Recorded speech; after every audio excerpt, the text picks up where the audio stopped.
going on, everybody? This is Dresch, and you're watching the Dresch Code, home of all things music from a Dresch perspective. And today we're going to be talking about Motion City Soundtrack, one of my personal favorite bands. I'm going to be ranking all of their albums from worst to best.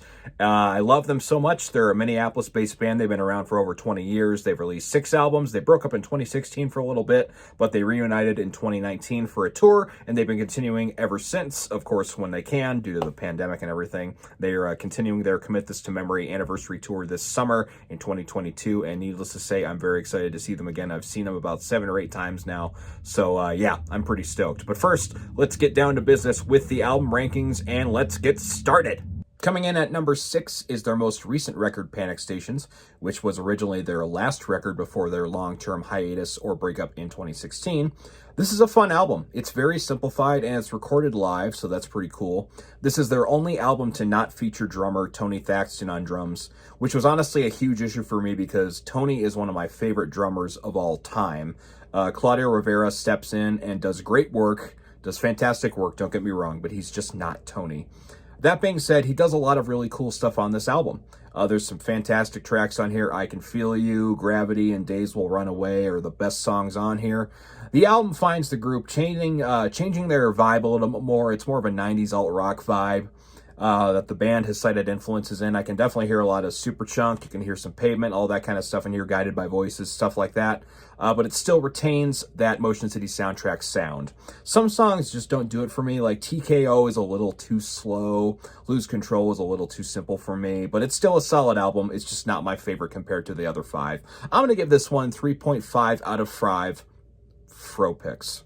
Excuse me, I meant to say 3.5 out of 5 Fro picks, not 3.5 out of 5 Fro picks. Number 5 on my list is Go, released in 2012. This is an interesting album for me. I didn't love this album when it first came out. Ironically, when it came out, I wanted a more immediate album like Panic Stations, and this one was a little more of a slow burn. Panic Stations just kind of hits you in the face with the songs, and this one is a grower. It's a lot more complicated, a little bit darker, and then more mature. There's some immediate tracks like True Romance, which I played the crap out of when it came out. That was one of my favorite songs, especially of that year. But then you got tracks like Happy Anniversary and Box Elder that have a different vibe to them. There are a couple tracks that don't quite do it for me, like Bad Idea and Son of a Gun are just kind of there for me. But overall, I really enjoyed this one. Some of the best lyrics Justin has written ever are featured on this album, especially on the track Timelines. Thinking about his life, and the chorus lyrics are, "It's not a matter of time, it's just a matter of timing.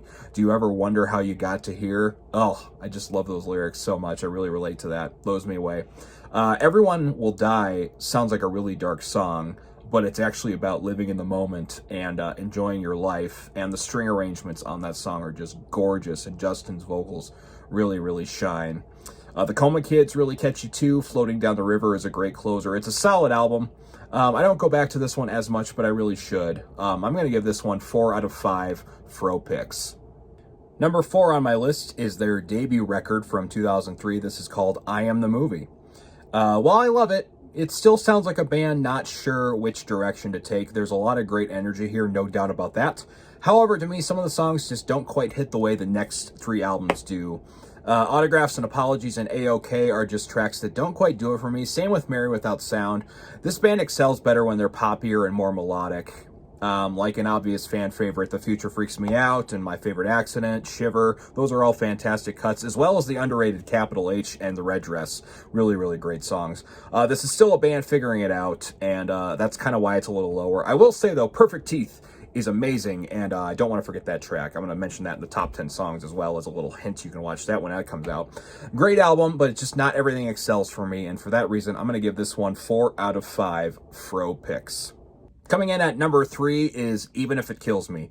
This one always fluctuates for me all the time. Some days it's my favorite album by them. Sometimes it's my second favorite. And ultimately I put it here based on the amount of tracks I still come back to. And I still come back to most of them, don't get me wrong. This is their poppiest album in their discography. It's produced by Rick Ocasek of The Cars and Adam Schlesinger from Fountains of Wayne. Both of them rest in peace. They were amazing songwriters. As well as Eli Janney. Fell in Love Without You kicks off the album with a fun, energetic vibe with the synths blending with the guitars so great and frenetically. It Had to Be You is a catchy number about a love lost, and Last Night is just gorgeous. There's no chorus, but it works just so well you don't even notice it. Can't Finish What You Started is another favorite of mine, especially in the end when Justin sings, "That's why I'll never finish anything and then they just finish jamming. I thought that was a great ending. That's fantastic. The Conversation is beautiful. It's just a piano ballad, almost a Ben Folds vibe there too, a little bit actually. Broken Heart is one of my all-time favorite Motion City soundtrack songs too. The synths just make it for me on that one. Hello Helicopter is okay. So is This Is For Real. Those are kind of the two tracks that make this album third place for me. The closing and title track is amazing. It's an amazing song to close out this record. This one really got me through times that I was really struggling with. I was struggling with some depression and realizing that things are not always going to be amazing, but you just got to keep going. And Justin's lyrics really did that for me on this one. So this one's really important for me. And I'm going to give this one 4.5 out of 5 Fro picks. Coming in at second place is My Dinosaur Life, released in 2010, their only major label album. Mark Hoppus produced this one from Blink-182, obviously. And man alive, this album cemented me as a fan for life. Every track is great. The energy is perfection. This one holds up a little more for me because Justin really pushed his vocals to the highest potential, especially on tracks like Worker Bee and Disappear. Her Words Destroyed My Planet's another banger. A Life Less Ordinary is another highlight too. There's great variety here with that huge punch to their sound in the mix. The drums sound immaculate. Funny enough, the drums were recorded after everything else because Tony had broken his arm right before they were about to record. So he recorded the drums after all the instruments. That was pretty nuts. Second half of this album has some of the best material this band's ever put out, like Pulp Fiction. The synths make that track just blossom. The Symbol song is so cheesy but so great, bragging about being the Ocarina of Time in early 99. Hilarious lyrics. Skin and Bones also makes the album for me with its simple but effective pop rock song about existentialism and why things are the way they are. And The Weekends is a great, almost post-hardcore closer for the album. It's pretty awesome. They definitely leaned more into that 90s post-hardcore and emo influence on this album as well too. And it shows and it works. This is a criminally underrated album, and I love it dearly. I'm going to give this one 4.5 out of 5 Fro picks. And finally, at number 1, we've got Commit This to Memory. This is the greatest Motion City soundtrack album, without a doubt. This is the most classic album by them. They've done multiple anniversary tours and shows for this album, at least 4 to 5 times, so you know it's special, okay?